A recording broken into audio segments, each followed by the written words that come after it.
All right, Sarah, I'm ready when you're ready.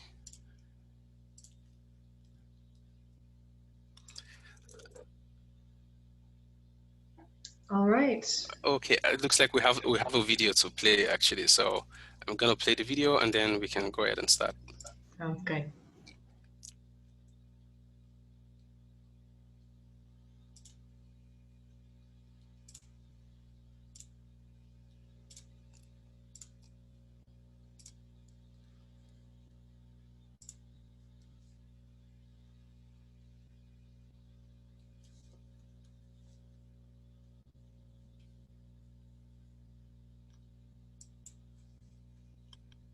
This is Joseph Madhav from Land of Rivers in Bangladesh.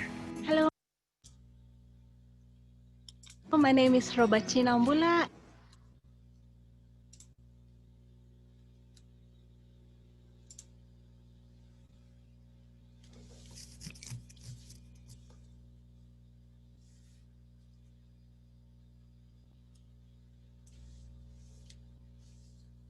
This is Joseph Madhav from Land of Rivers in Bangladesh. Hello, my name is Robachina Mbula. My name is Kinundu Caroline. I'm from Kenya. Hi, my name is Abimbola Kisaya and I am from Lagos, Nigeria.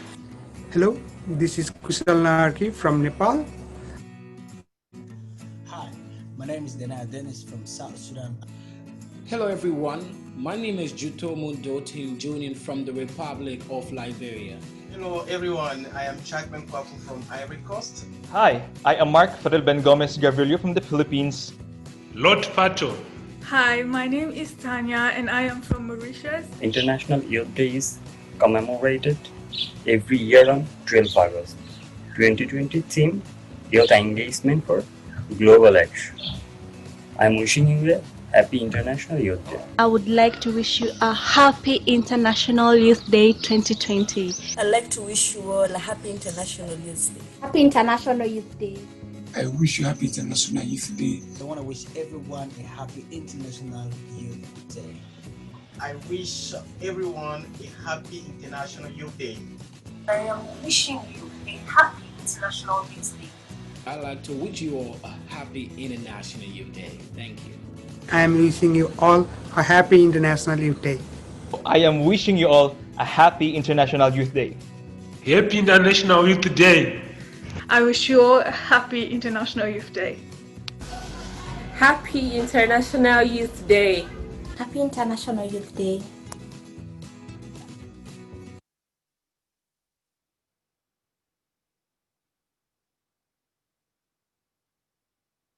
All right, thank you very much. Sarah? All right, good morning, good afternoon, and good evening to everyone who is joining us online. Welcome. We are so glad to have you with us, and happy International Youth Day. International Youth Day is a celebration of the world's nearly 1.2 billion young people, your voices, actions, and initiatives. It's about acknowledging the power and assets that each of you bring to your communities and to your work as young change makers. These ideas are reflected in the vision for YouthLead, which is to serve as a global hub for young change makers ages 15 to 35 that enables you to maximize your impact. YouthLead is based on the principles of positive youth development, or PYD, namely that young people like you have assets, agency, and the ability to contribute towards positive change in your communities. What is needed are enabling environments to help you do that. That is why YouthLead is proud to serve as a global hub for change makers and offer you a way to connect and network with your peers and mentors, find new resources, get access to training and information, and to build your skills and knowledge on topics and issues that are important to you. And while International Youth Day is an important global day to recognize the power and value of young people, through YouthLead, we want to amplify your voices and the work that you do every day. Whether it's combating gender-based violence, tackling environmental issues in your community, speaking out against misinformation and holding governments accountable, through the YouthLead network, we see how young people are already leading for change. It is fitting then that the theme of this year's International Youth Day is youth engagement for global action. The theme intends to highlight the ways in which the engagement of young people at the local, national, and global levels is enriching national and multinational institutions and processes. The idea is to draw lessons on how young people's representation and engagement in formal institutional politics can be significantly enhanced. This theme is particularly important as we find ourselves in the midst of a global health crisis that has left many institutions scrambling to respond. We are faced with the challenges of reimagining our world, how we move, work, learn, earn, vote, and for many, how to survive the day. The pandemic is a challenging but important opportunity to understand how institutions and processes can and must serve all of us better. If there was ever a time to embrace the energy and imagination of young people who have long been asking for and actively working for change, it is now. Today's YouthLead Assembly will explore this theme and these questions together with all of you. To help us do this, we are joined by subject matter experts and young leaders from across our YouthLead network and those of our youth engagement partners who will share their perspectives and invite you all to actively contribute to the discussion. We have a packed agenda that includes panels, interactive breakout sessions, and group discussion. But before we dive in, we're going to do a little bit of scene setting, and we'll start by coming back to the principles of positive youth development, or PYD, that guides YouthLead. To do this, I'm pleased to welcome my colleagues, Dr. Christy Olenek, Technical Director for YP2LE, and Hilda Namakula, Youth Research Advisor for YP2LE and a member of our Youth Advisory Group. Christy and Hilda will talk more about PYD and why it is important to youth inclusion. So with that, I want to welcome you, and I will turn it over to my colleague, Christy.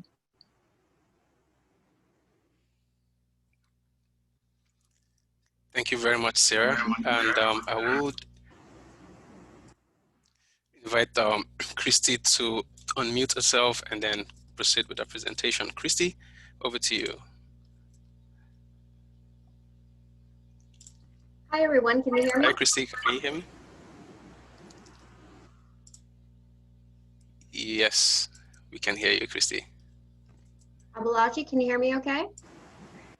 Yes, I can hear you okay now. Good. Thank you. Great. All right. Well, thank you for that kind introduction, Sarah. I'm so happy to be here with all of you to celebrate International Youth Day. I've been working in youth development for more than 25 years now, and I'm really overjoyed to see the global movement that is positive youth development grow and expand. Let me turn my camera on as Abulaji is requesting. Yes, thank you very much. Oh, for some reason, my camera's not working. Oh, okay. All right, that's fine then. In any case, let me continue to talk a little bit more about PYD. The PYD movement has been spearheaded by Usaid and YouthLead and youth-serving organizations around the world. Under our Usaid project Youth Power Learning and now Youth Power 2, we've worked for the past 6 years, along with so many of you, to get information into the hands of your peers, community leaders, government officials, and youth champions interested in creating more opportunities for young people to lead community development efforts, contribute to positive change in their homes, start new businesses and social enterprises, and create lives that are thriving. PYD is both a philosophy and an approach designed to support young people as they grow into healthy, productive, and engaged adults.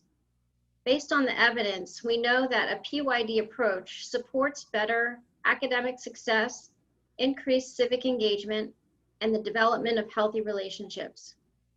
The definition of PYD is that it engages youth along with their families, communities, and governments so that youth are empowered to reach their full potential. PYD approaches build skills, assets, and competencies, foster healthy relationships, strengthen the environment, and transform systems. Building on this definition, Youth Power developed an overarching framework that outlines how PYD programs work to improve the lived experiences of youth. I believe, Abulaji, do we have the slide of the PYD framework by chance? Yes, we do. Yes, it's been projected.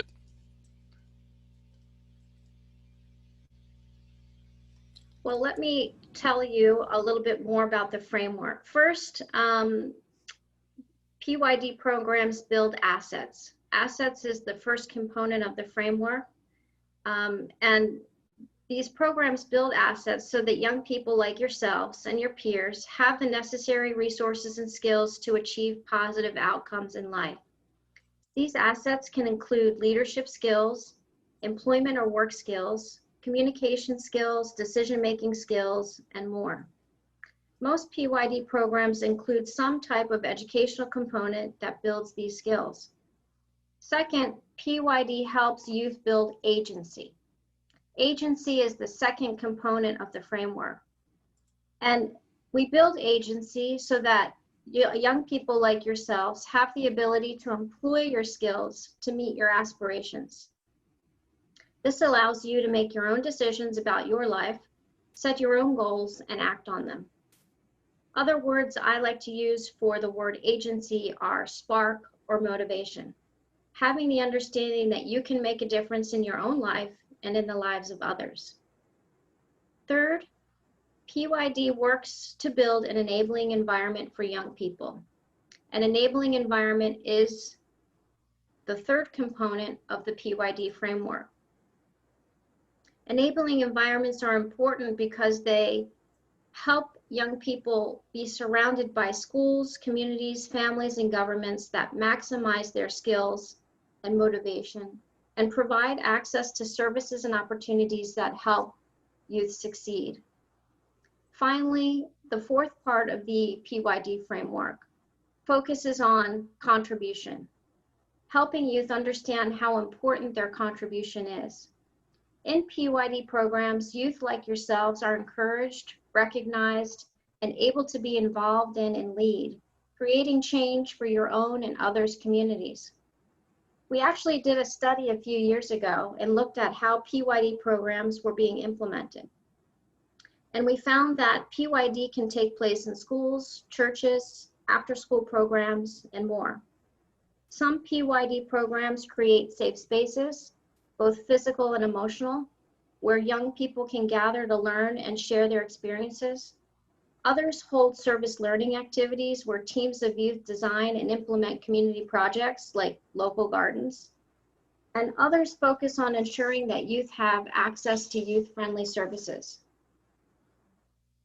PYD programs are developed based on the needs of each community, and youth are part of the design, implementation, and evaluation process.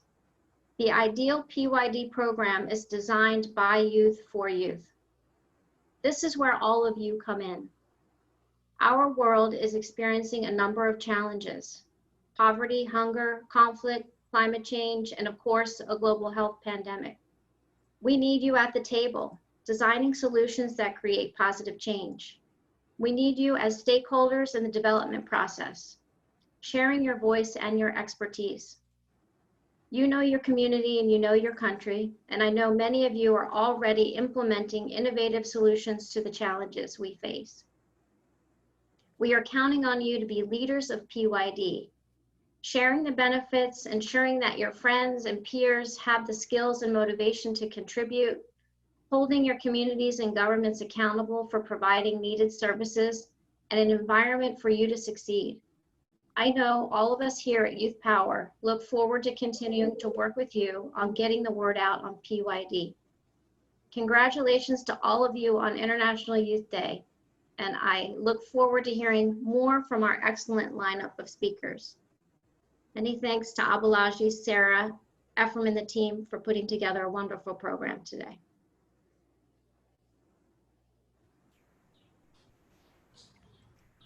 Thank you very much, Christy. Thank you for the awesome introduction brief about PYD.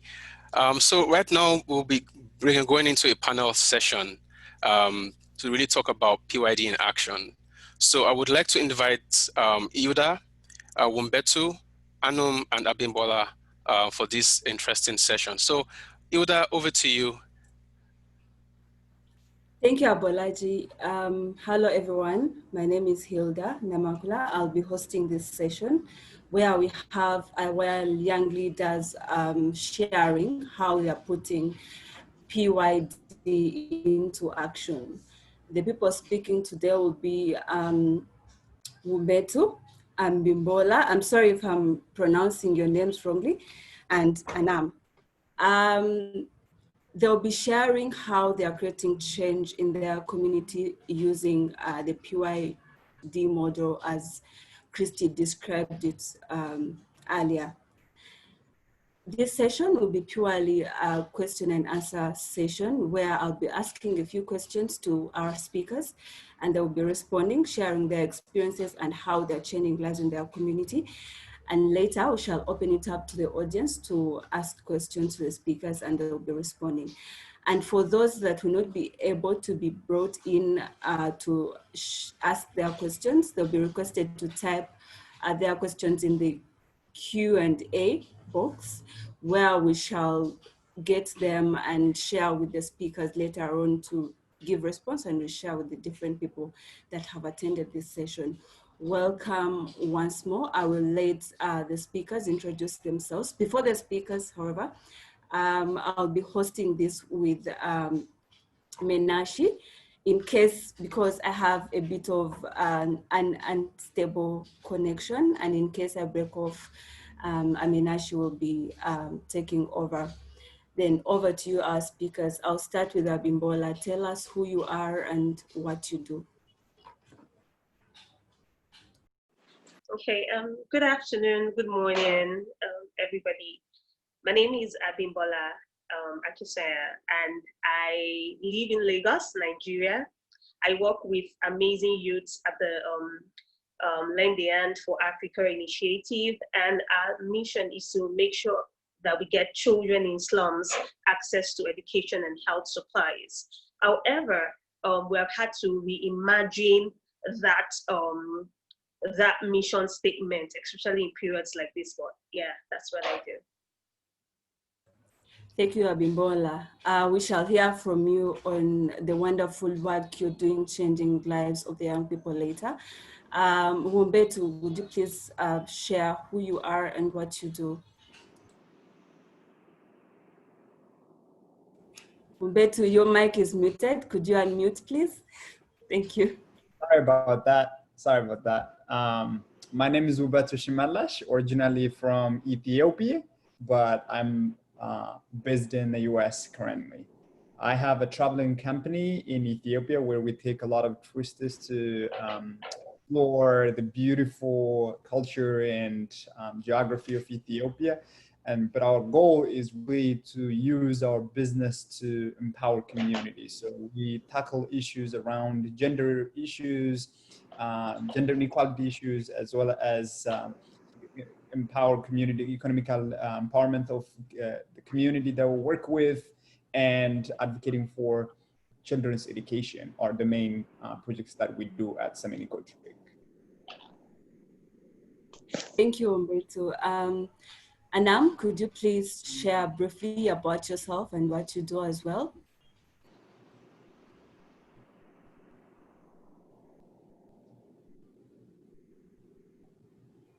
Anam, you are on mute.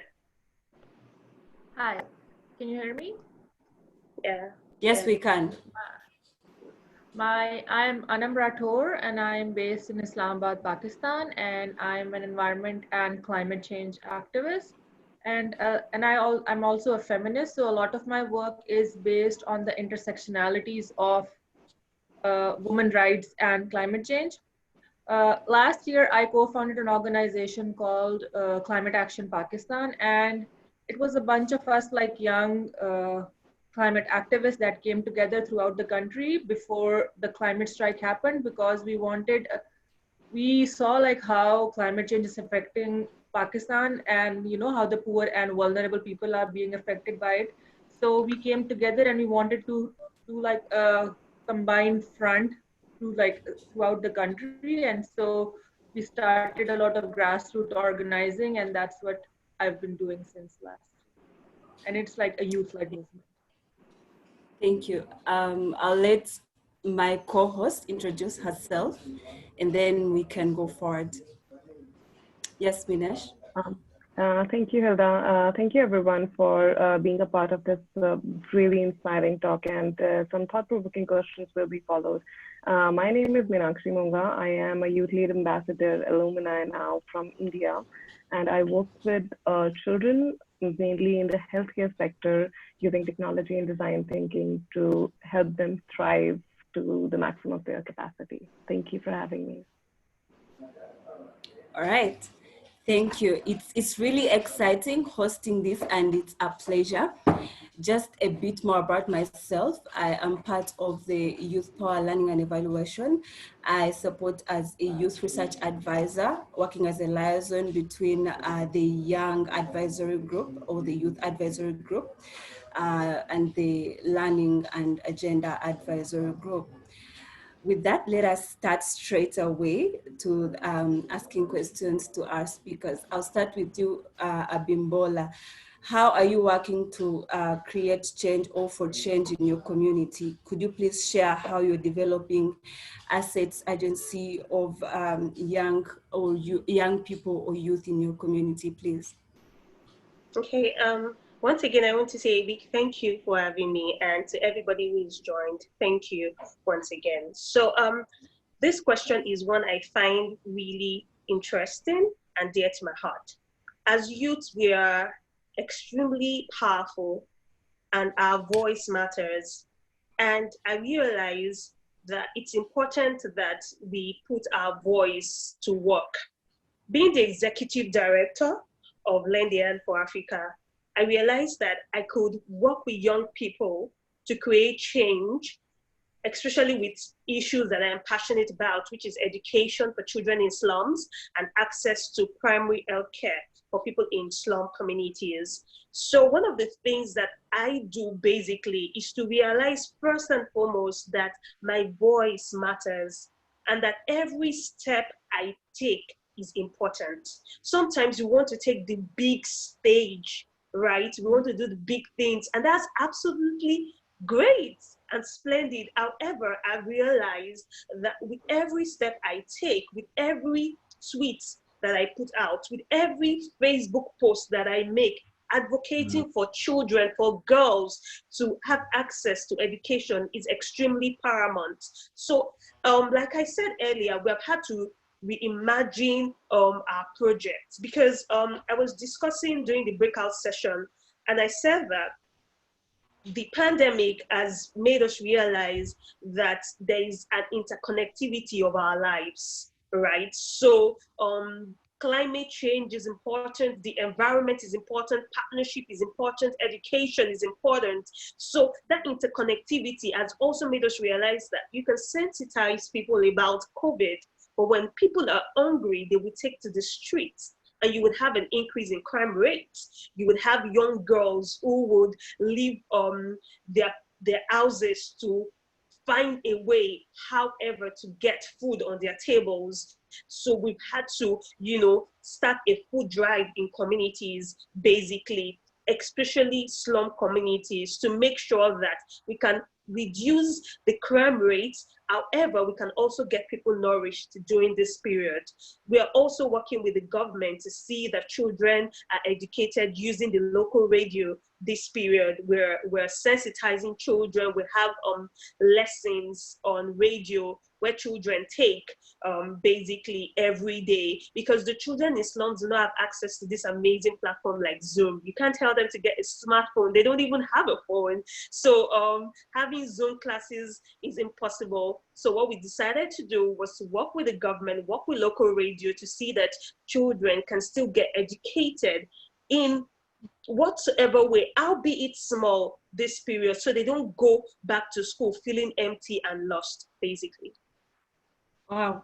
Thank you, Abimbola. That is great work you're doing there and engaging multiple stakeholders to create change. Anam, could you please describe to us how you are creating an enabling environment for young people to attain their full potential, please? Yeah. So I think like how I'm leading it, I look at my journey towards environment and climate change activism, or activism in general.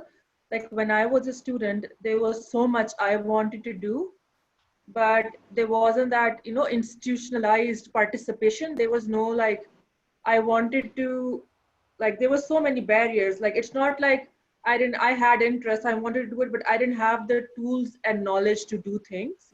So like right now, I've had some years of experience. So whenever we're involving youth, we try to give them the right tools, the right knowledge on how they can like do hands-on work, and also giving them the responsibility, because that's what good leadership is, like believing in youth. One of the reasons that a lot of youth, like youth are not like, there's the ageism comes and youth don't get the opportunities, or they, because of like what they hear that they're young, they lack confidence or they cannot perform. So I feel like giving them the right tools, giving them the right opportunities, and also believing in them and telling them to lead, that's the best way like we can reach like youth's potential. Because the youth today, they have the desire and they have the passion and they have the interest. Like Generation Z is leading the world, so it's just like giving them the right push and believing them. All right, thank you, Anam. And for you, Betu from Ethiopia, how are you contributing to ensuring that young people's voices are heard in your community, and how are you encouraging them to, you know, project their voices for change? Yeah, I think ours is more working with the community as well as, so now with our traveling company, we believe there are three families that we got to take care of, which is our customers that are coming from other countries to visit, our employees who are the core elements of our company that allows us to do our job, and then our community that we want to support with. So today I'm going to just focus mostly on the community aspect of it. And so far we have supported about 12,000 people in the past 3 years. And we have three main elements how we support this community. Job creation is one of them. Second is training, we provide training. And then a third is material donation. And we have three main projects that we're doing in the community. The first one is menstruation cycle pads.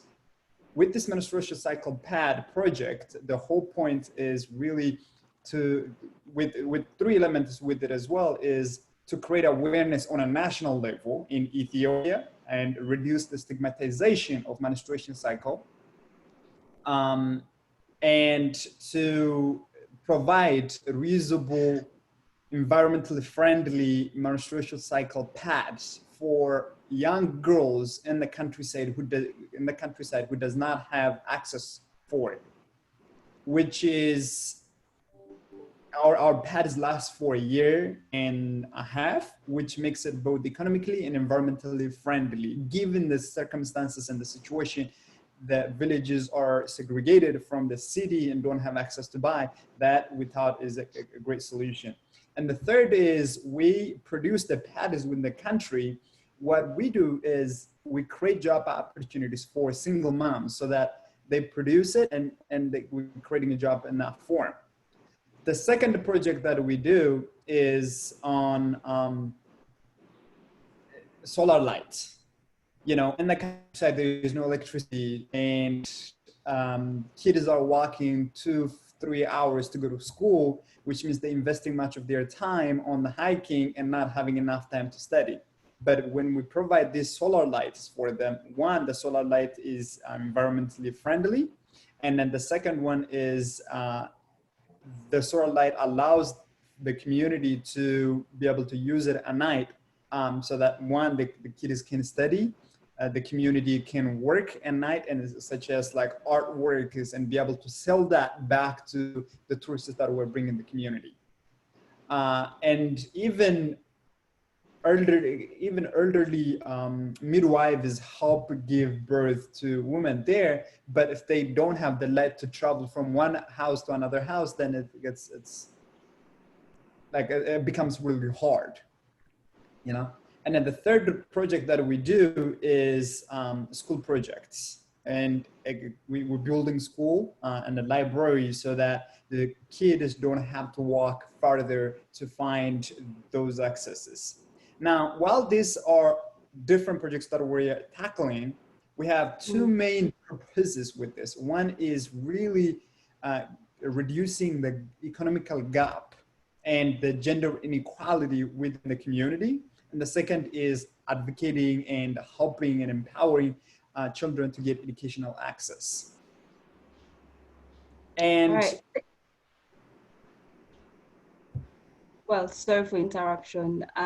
You were still sharing. Could you please go ahead in 1 minute? Then we can proceed to the next question. Yeah, and when we do all of these projects, we have three main points that we focus on. And the first one is the sustainability of the project. Can it be sustainable? Second one is, can we produce or use local materials in order to create this project? And then the third one is, can we engage the community? And that engagement has to do with the community themselves helping us building the school, as well as really addressing the issues in a more local and culturally considerate way. Okay, thank you, Umberto. Right from there, could you please share your experience in partnerships? How has it been being part of a local and global network? What does this mean to you, and how has this impacted your work? And this will be responded by Abimbola and Anam, and then we shall go and read the audience's questions for you people to respond. Okay, thank you. Partnerships, it's like I'm going to do a lot of follow-up on my last discussion at the breakout session. I say that partnerships and collaborations are the new competitions. I like the quote that says that I can do what you can't do, you can do what I can't do, but together we can do great things. Harnessing partnerships and collaboration across different levels, whether locally, nationally, or internationally, helps us scale up on our work and also helps us bring ideas together to create sustainable impacts. So sometimes you have this amazing idea, you have this great project you want to do, but working with people, young people, simplifies it for you. I'll give you an example. Working in local communities, one of the issues we realized is that there wasn't access to wash facilities. So there wasn't toilets, there wasn't facilities for them to wash their hands, you know, no restrooms and all. And a lot of things were done either in the bush or in the river. So we decided to partner with one of our donors who gave us an hand wash equipment. Right. In this community, right, there's hardly access to any of these things, which also means that there will be a lot of breakdown of sicknesses and diseases. So when we avoid a particular thing, right, we're able to avoid other challenges. So we came together and then we built this hand wash equipment for this community. Now the community feels responsible to take care of it. That's a community engagement. And then they now feel like they matter. So every time one person comes into that community, the first thing you will hear the elder say is, go and wash your hands. Okay, so we're reducing the spread of COVID.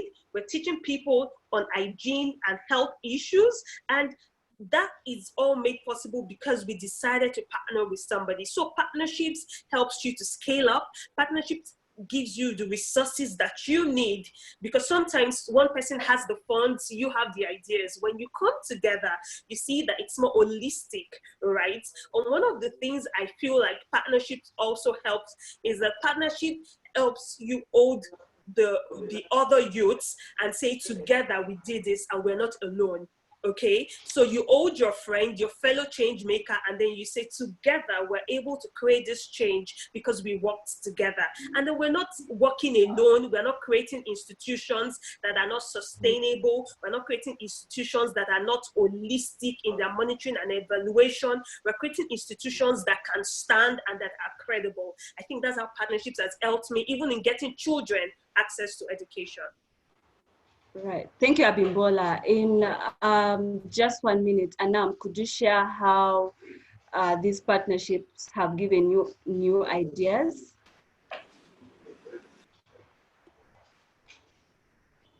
For me, like, I've always believed in the youth and adult partnership, because whenever you're working on something, you always need knowledge, especially indigenous knowledge. So whenever I've been like working on youth programs, I've always partnered with adults or people who have been in that field for a long time, so we can use their knowledge and their support and the tools they teach us to work in a better way. Because one thing that young people lack is experience, is like some of the indigenous knowledge. So that has helped a lot in social justice. Everything comprises of, like, you're talking about women rights and you're talking about climate change and you're talking about eliminating poverty. All these are so connected. So to work for social justice and social change, you have to work on like it all aspects of society, because since they're interconnected, partnerships are really important and we have to move together forward. So they've always, like, I feel like I always encourage them. They're always a part of my work, and I always feel like with them you get more knowledge and you get more opportunities and you can actually do better for, and you can actually do like how we talk about sustainable development. All right, thank you, Anam. I'll take it over to Minash to read for us some of the questions in the Q&A box so that our speakers can respond to them. However, for those who have not responded to, we shall record this and share a document with our audience. Thank you. Minash, over to you. Yeah. Thank you very much. I think although we are short of time, but I'm seeing some really interesting questions. So one of the questions from Iman is, please share suggestions on how to let the elders know respectfully, especially in African cultures, that youth know what matters to them and need to be at the table to contribute. So it's like a collation between the adults. Anam, I think you touched upon it, how these collations can work better, more in an African context.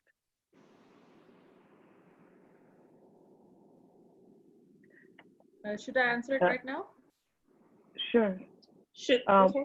Yeah. Okay. I'll just like, I think South Asian context can relate to it a little bit too. So community, whenever we talk about involving the community and involving the elders, it's really important to, like, I feel like, have patience, because it's a very slow journey. You should know like what you want to achieve. There should be the facts and figures, but it's a slow process. You start from A, and then you have to like tell them the whole background, why you're doing it, tell them the history, why it's important, tell them what's happening right now and how like we can move forward. Like it starts with storytelling and telling them the statistics of what is happening and why we're doing this. It's like I've worked with a lot of, especially with community, especially a lot of places like low income communities, and it's very hard.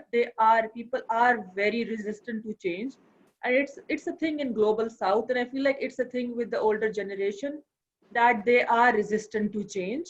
But with time, with effort, and you have to have patience and keep on doing it and work with them and give them facts and figures and why it's important, and like slowly change does come and they do understand the importance. And I've seen so many older generation people from the community, like they become such active members and such strong members of that movement, and they like sort of lead it. There have been instances where they're leading it, and especially involving the elderly, like they have a very strong hold and power in the community as well. So it's really important that whatever we're working on, especially that is for development or a movement, to involve them, because they will make our cause stronger. But yeah, patience is very important and it's a slow process.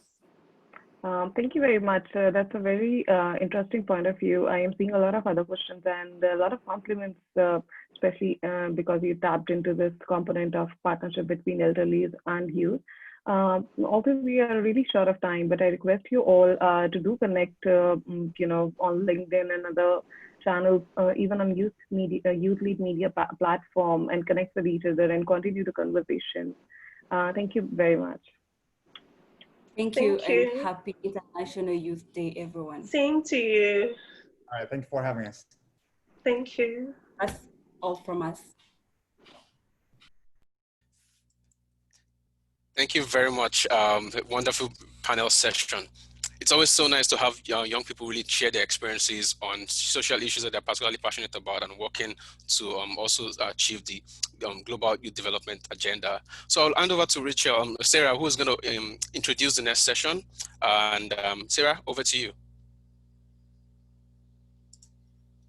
Thanks, Abalaji. Could you put the slides up on the screen? Yes. Great.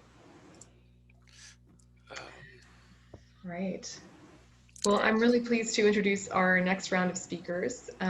We are joined by Mike McCabe, who is the Agency Youth Coordinator with Usaid, and Meenakshi Monga, who is an Atlas Corps alumni and social entrepreneur, as well as part of our YouthLead network, and of course, Alejandra Teleguro, a girls' rights advocate and civil activist, and also a YouthLead ambassador graduate.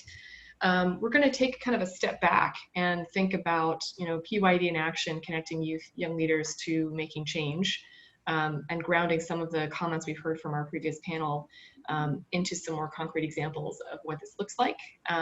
We're also going to situate it in where we are now, which is in the midst of this COVID-19 pandemic, this global challenge that I think is posing enormous questions for all organizations around the world, institutions, governments, about how to respond. And we've seen young people across our network really take a leadership role on COVID over the last 6 months. In particular, our YouthLead ambassadors have been pivoting their work to respond to COVID. So this is a chance to kind of take another way of looking at PYD and grounding it in some of the questions we're facing right now globally as we think about where opportunity is for youth engagement and leadership. So with that, I'm going to turn it over to our next group of speakers. Thank you so much for joining us. Thank you, Sarah, for giving a brief about this session. I'm really excited about it.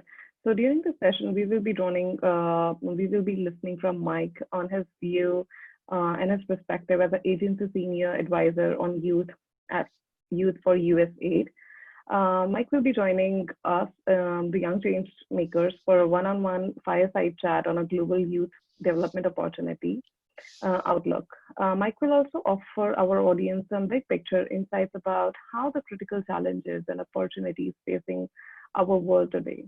He will also speak about the issues of youth inclusion inside institutions and what needs to happen to us for us to move the needle with policymakers and institutional leaders. The purpose of the discussion is also help set the stage for a deep dive discussion in our Breakout groups led by the youth facilitator. Welcome, Mike, and thank you so much for joining us. Thanks so much. It's great to be here and to be part of this. So. Great. So let's jump onto the question. So my first question is, how is USAID highlighting its work around the theme of this year's International Youth Day? Well, first of all, thanks Alejandra and Mikashi. I want to ask everybody, because we've been on this, some people joined in the pre get together networking session at 8:30, and we've been out. So if we were all together in a conference area or a gathering, we would do a good stretch right now. So I'm going to ask everybody who is on this webinar, raise your hands way up. Come on, let's see it way up. Turn to the left, turn to the right, stretch over here. All right, we're going to get the blood flowing again because the one thing we recognize is that even though we're doing things virtually, we still got to keep our body moving and our energy moving. So I want to welcome everybody from around the world for this special celebration of International Youth Day 2020. And it was wonderful in the 8:30 early session to meet so many more young leaders like Wubetu from Ethiopia and Prakiti from Nepal and Musa from Zambia. And recognize that, right now the global challenges that youth and our partners and USAID staff have been responding to this past year are epic. They're epic proportion.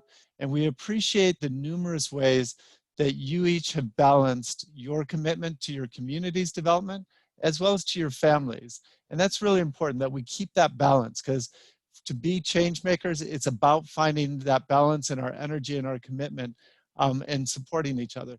And so for USAID, throughout this week, August 10th through the 14th, we're highlighting what we call a campaign called Youth as Partners in Development, with a series of webinars, our social media messaging, telling the stories of a lot of you and young leaders around the world, and then virtual events like these to really keep the eye on the key priorities and perspectives of young people. So we're going to focus on youth and global leadership and education, how they're responding to COVID-19, like we've already been hearing in this last session, as well as on issues of youth peace and security. We know that around the world right now, young people are not satisfied to sit on the sideline. They want to be part of discussions on building peace in their community, building opportunities. So you'll find if you go to one of our YouthLead sites or Usaid site today, we're also sharing the story of young leaders like Jock Abraham Thon from South Sudan, who, despite having survived a lot of violence in his community in his life, decided to take an abandoned building and create the Promised Land Academy that serves over 400 young people with education every year. And he and his friends just said, the only way we will solve the violence here is to turn bullets into books. And so there's a lot of powerful stories that we want to be lifting up. And in every country, USAID and its partners are working together really to take a look at where young people can be better engaged in this. And USAID has been investing more and more over the past few years, but it's changed the way that we've looked at it from focusing just on youth as an at-risk category, which we don't like that term because we want to talk about young people and their potential and often in at-risk situations and how do we build their resiliency to those situations. But more importantly, as was said by Sarah and Christy and others, using really good evidence-based approaches, which we call positive youth development. And it's not rocket science, but it is brain science. It's that we're looking at what are those drivers that build not only the skills and the agency, the sense of confidence to use those skills, but gives young people and has young people designing new opportunities that occur in that enabling environment in their community. So today's webinar hopefully will highlight some of those best efforts and definitely through our work with the YouthLead platform and how so many of you have joined and shared your webinars every other week of what you're doing in your community. We're really excited also that we've got over 12 new countries that have created country level YouthLead subsite sets. So those are just a few of the ways that our agency is trying to support the over 1.8 billion young people who are trying to realize their leadership impact as partners with us on development. Nice, Michael. Thank you so much for sharing your experience. I think it's very valuable for you to share with us all the strategies and all the things that as the senior advisor on youth for USAID are doing, and also as the agency in general are making for young change makers to also engage in different opportunities for all of us around the world, and that is something very, very important. And thank you also for sharing those ideas with us. I am also so grateful with you for participating with us today. So our next question is related to something like is happening right now related to the COVID-19 pandemic. And we would like to ask you, what is the global outlook for youth programming coming out of COVID-19 and its secondary impacts? Yeah, you know, and that's, again, in some of our breakout groups, you know, different participants were talking about how it's impacted their ability to continue their studies, to continue their business, like Wamutu mentioned, and some of the different ways it's impacted our organizations. It's affecting us and challenging us on so many fronts. And yet there's an opportunity for youth-led efforts to be central to the COVID and post-COVID response. And for me, the question is not about how do we get back to where we were? The real question we have for all of us right now is how do we take advantage of this crisis to develop new approaches and solutions with new partners as well as existing partners. And for USAID, young people's full participation, not token participation in development, can contribute to a lot more sustainable investments in breaking that cycle of poverty or building resilient democratic societies and improving health outcomes. But to go more specifically to your question of what are some of those trends that we're looking at? Right now, USAID and many donors are working with their partners to say, what is this new context and how do we need to pivot or change some of the ways we work at a global, a national, and a community level? So I want to highlight 5 trends that I think we should all be focusing somewhat of our attention on. The first one is we're facing a health crisis unprecedented in scale. And because of its scale, finding the way to engage youth as health partners on that in the humanitarian crisis, the nutrition crisis is key. So, you know, the stress of the COVID epidemic on health systems, where we now have over 20 million cases around the world, actually also exacerbates other diseases.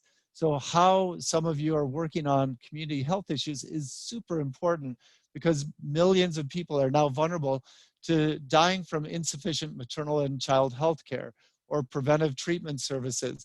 Or we know that vaccine levels are down. And so often young people are part of the national vaccine campaigns that are going on. So how do we take action around those other preventable diseases?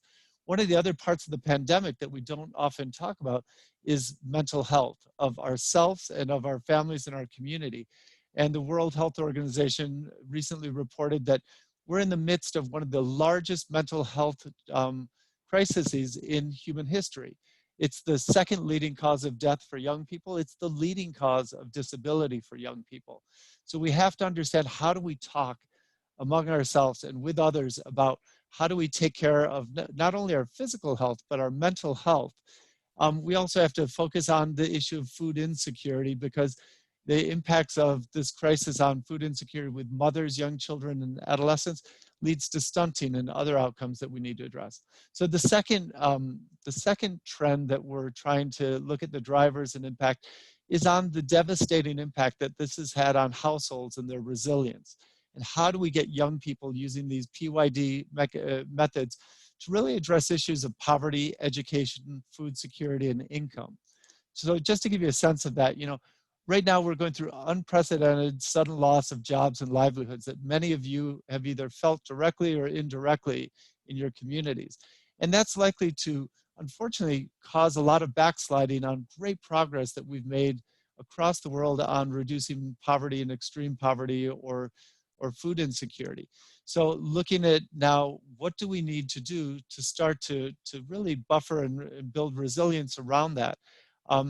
While we know that, unfortunately, at the same time, natural disasters and some climate impact is also complicating that even more. So right now, about 113 million people are projected to face crisis-level food insecurity. And that's 25% more than was predicted prior to the pandemic. In addition, about 148 million people are expected to backslide into extreme poverty moving forward, with a lot of that hitting Africa the hardest. So we need to be looking really at what sort of things can each of us do through our organizations to build that opportunity of entrepreneurship and household income, or to look at the issue of education, where, you know, prior to COVID, 20% of young people were out of school and out of training. Now we have 1.6 billion young people who are out of learning, and many may not return because of the need to have to support their families. So how do we really help prioritize formal, non-formal, and distance learning as a way of protecting that? Really quickly on the other three trends. The severe shocks are going to also impact migration and mobility in the economy. Already the International Monetary Fund's predicting about a 5% contraction in the global GDP or economy.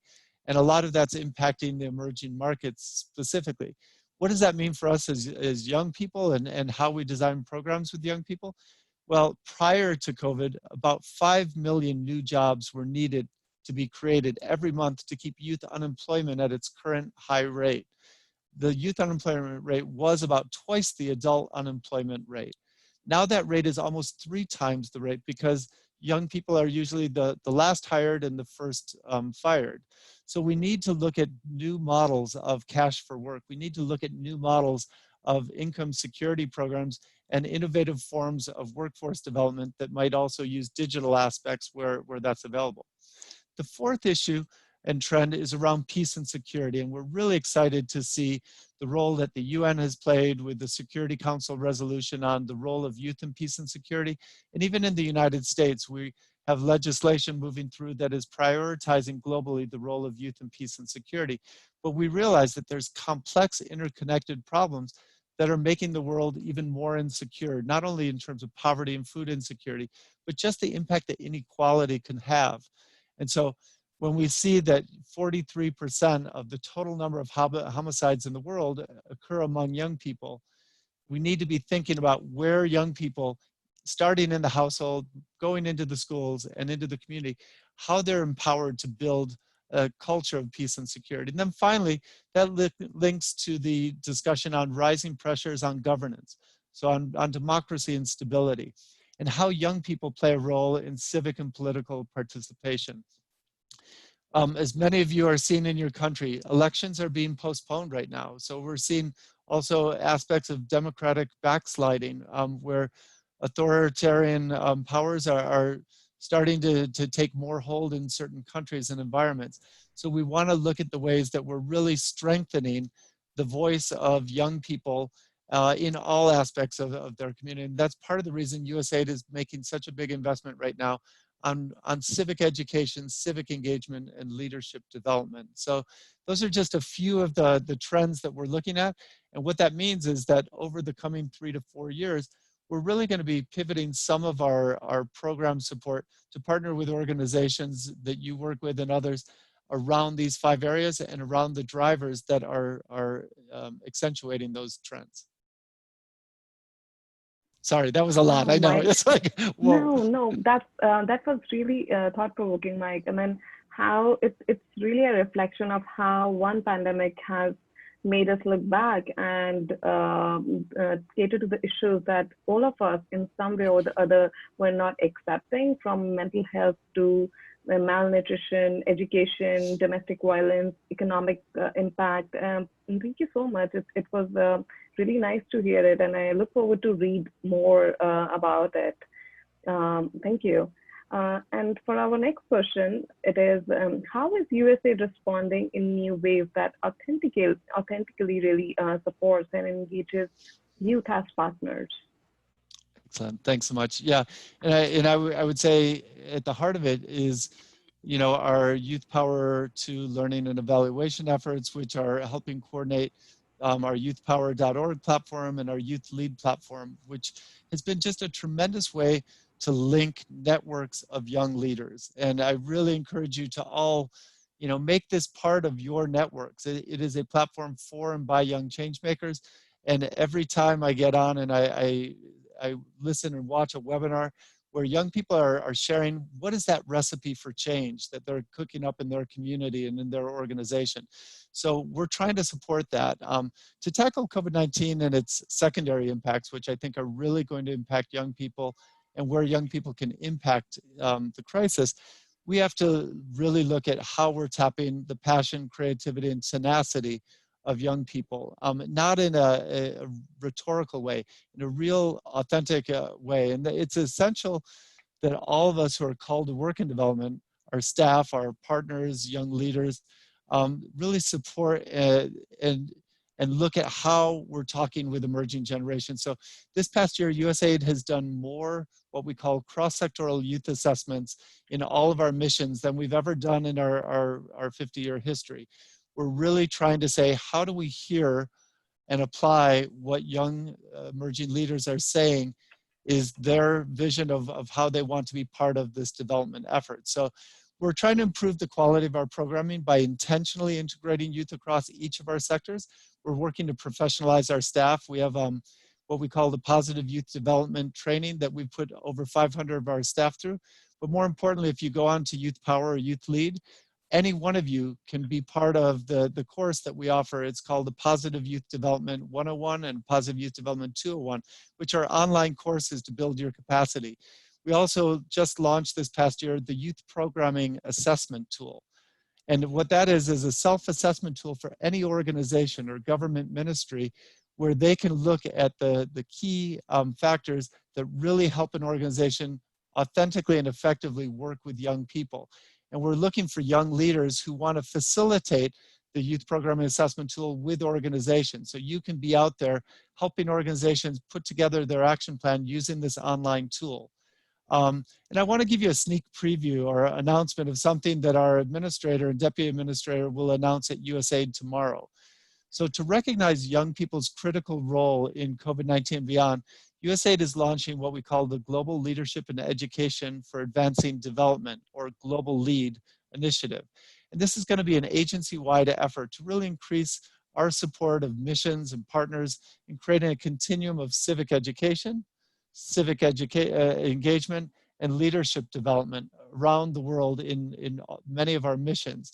And we hope that this will be part of an opportunity where you can be working more closely with our other programs that we have and promoting the funds and technical expertise for designing more effective and innovative leadership opportunities with young people.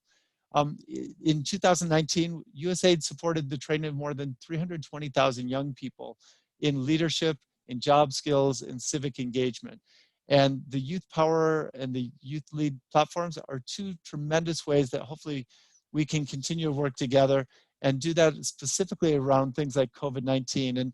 And again, you know, there's so many young leaders on the call today who are doing simple but effective things in their home, in their community, and in their country. And I think of like one of my friends, Achuleki Christian Leki in Cameroon, who pivoted his organization to start producing protective equipment and hand sanitizer, and pivoted to do the work in their communities on education to really try and address it very early on. And that's what, in so many different ways, each of you are doing. I know whether it's on the economic side or Aisha Abuba, who is in Nigeria and is a trained psychologist and established something called the Mind Wheel, which offers free online counseling services to people impacted by COVID-19. So there's so many ways, and we look forward to supporting that, not only today, not only this week, but every day. So please reach out to us at USAID in your country, or reach out to us through YouthLead and Youth Power. Thanks so much.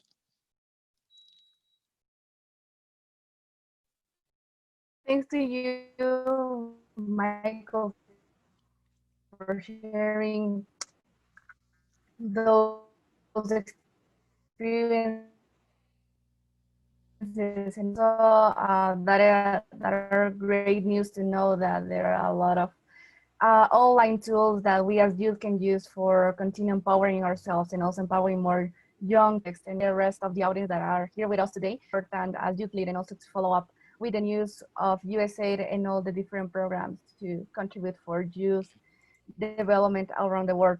So right now, because of time, we are gonna have a space for one person to make a question, and we have Mabella participation.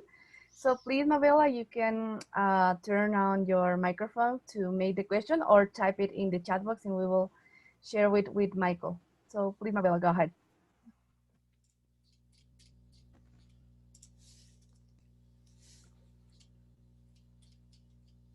Looks like she's not online anymore, so I think we can just proceed to the next person, Jackman. Okay, thank you, Bolaji. So Jackman, please, if you have a question, share with us.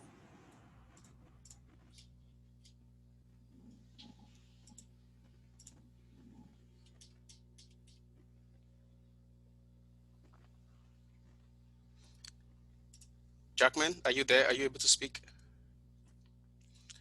All right, I think he's unable to unmute himself. That's fine, Alejandra. Thank you very much. Okay, thanks to you, Bolaji. So thank you so much, everyone, for the participation. I think we will have more spaces to answer the questions from the audience, and I think will be very interesting to have that exchange of opinions and also of experiences. So thank you so much, Michael, again for joining us today. Thank you, Meenakshi, for also hosting this interview with me, and thank you everyone for being part of this panel. So continue with the agenda that we have planned today in the activity from International Youth Day. Thank you so much. Thank you, guys. Thank you. Thank you very much, our speakers. Thank you very much for this insightful session. And now we will go to the 3 breakout rooms where you will meet more speakers. In these breakout rooms, we will further dive into how youth are in the lead and how they are advancing global youth development agenda. So I will also drop the link for the breakout rooms.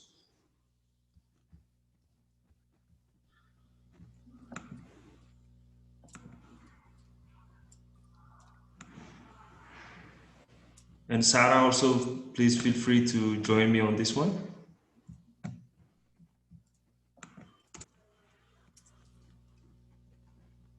All right, so the link to the breakout rooms has been shared in the chat box. So feel free to click on the link and then you'll be to take you down directly to the breakout room. So see you soon again on the other side of the webinar. Thank you.